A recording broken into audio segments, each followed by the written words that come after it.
If you are an African, you really need to watch this. Africa is in trouble. Africa has been fundamental to the global prosperity of the advanced countries. And Africa had a role to play. It has a role as a raw material producer.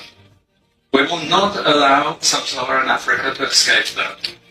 Okay, we do everything to keep sub-Saharan Africa where it is, also impoverished. It's absolutely vital for the prosperity of everyone else. So let's get clear about that.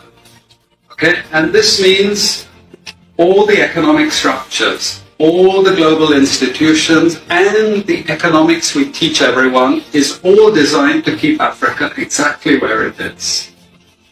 And whether it is Europe or US or now China, it's always the same.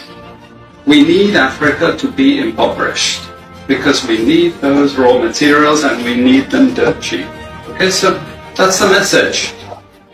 It doesn't mean to say that there's nothing Africans can do. Of course there is. This is what it's about. Because if Africa does do something different, I assure you living standards of all those in Europe and North America and Asia is going to fall.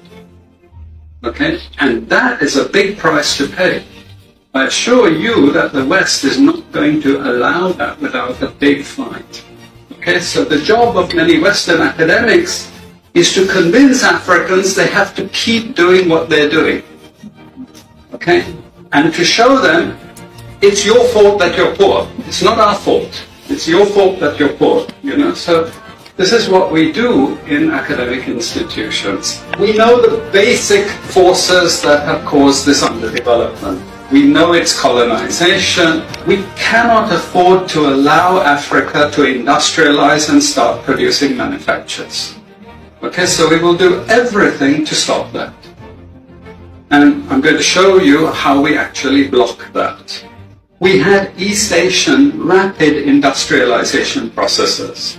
So in the earlier period, we had Japan and Korea and Taiwan.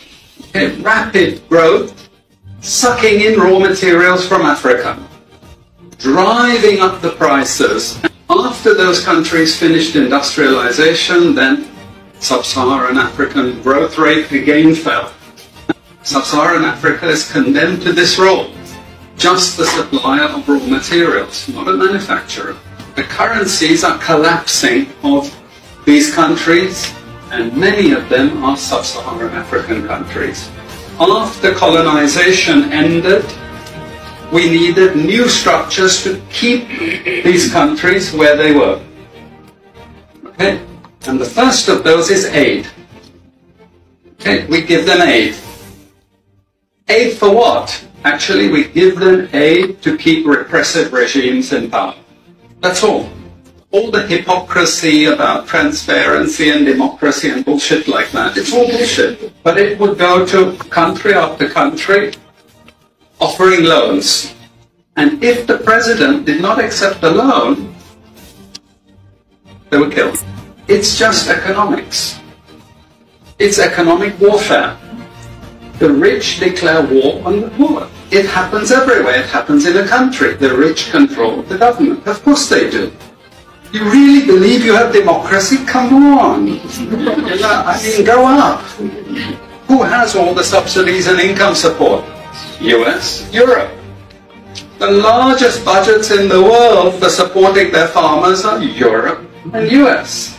You see, we're keeping them dependent. We're keeping them on a string. This next round of the WTO is designed to block that. To block anyone else getting on top of the